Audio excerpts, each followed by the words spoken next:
standing throughout the laws. On behalf of the class of 2021, I'd like to thank you all for being here tonight to celebrate the end of an era.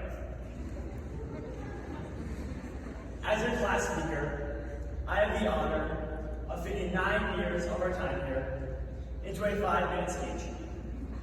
So welcome everyone to the class of 2021's highlights reel. Sit back, relax. Dads, grab some popcorn. Moms, grab your tissues. And everyone, enjoy the show. Let's start from the very beginning. Elementary school. A simpler time when we had light-up shoes, lightning-looking backpacks, and nap time. Our kindergarten artwork, under the creative eye of Mr. Beeman and Miss Wood, were honestly masterpieces, especially once we learned to color with oil lines.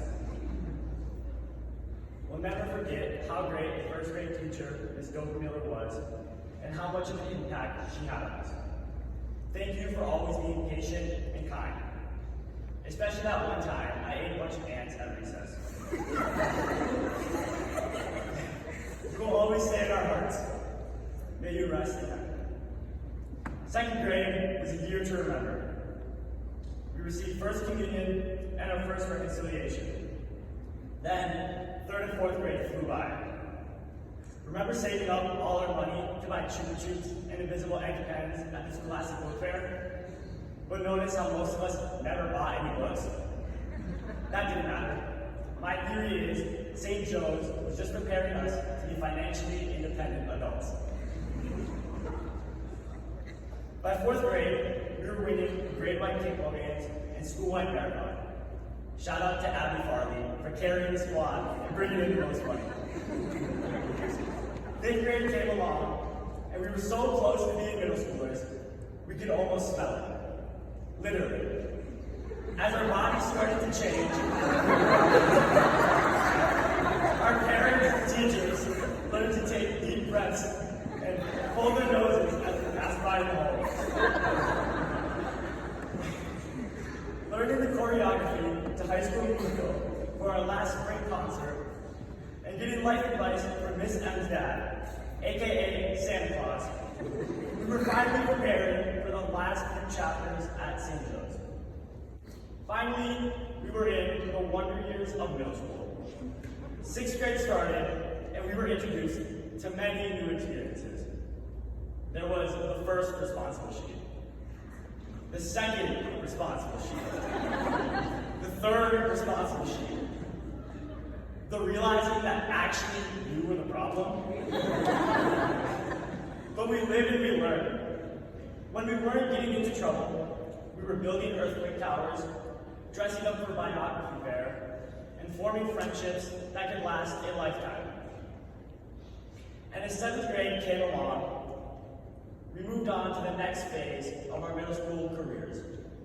We were evolving in so many ways. Dissecting frogs and squids in Ms. Schaefer's science class, using y equals mx plus b to calculate slope, and memorizing our scripts to Fiddler on the Roof. Little did we know this would be our last normal year, our last field trips, our last marathon, our last school play, our last bit of normality for many, many months. In March of 2020, the world came to an abrupt halt. The coronavirus became a pandemic and impacted people's lives around the globe. We were sent home for the rest of the year and forced to take classes over Zoom.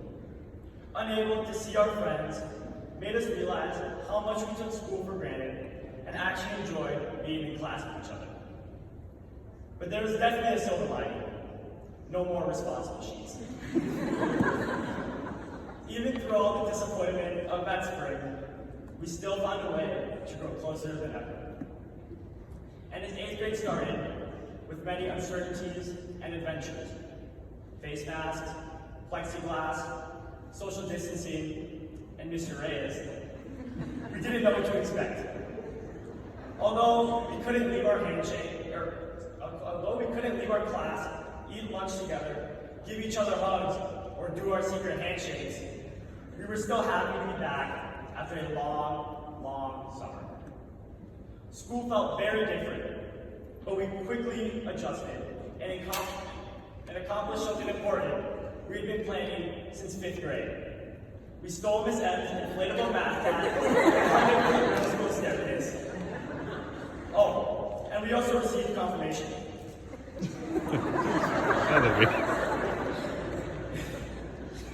These many happy and sad moments are all many pit stops along our journey through St. Joe's.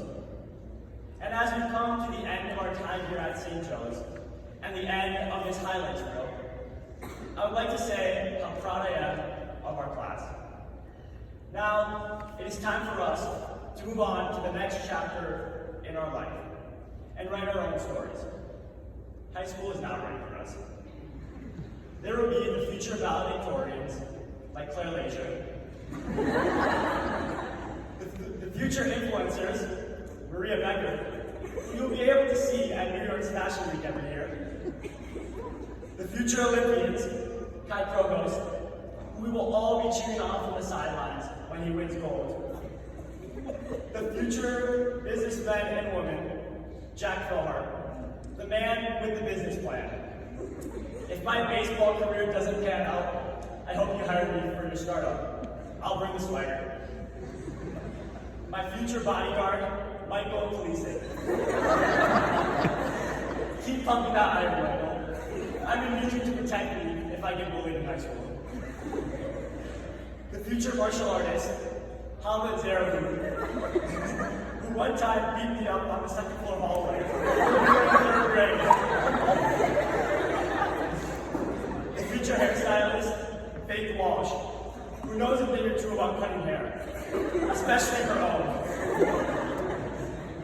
If there's one thing I'd like to leave you all tonight, it would be this. Regardless of where we end up going, we should remember the words of the greatest philosopher and poet of our time, Snoop Dogg. He said that the best advice I've ever got is to be yourself. Stay true to who you are, and you'll go far in life. If we continue to stay passionate about the things we love, we'll never get bored. Life's too short to remain uninterested. Make sure to let loose and have some fun. I know we've achieved that in our 9 years here at St. Joe's. On behalf of the class of 2021, I'd like to say thank you to all the teachers, faculty, and most importantly, the families that have supported us along the way.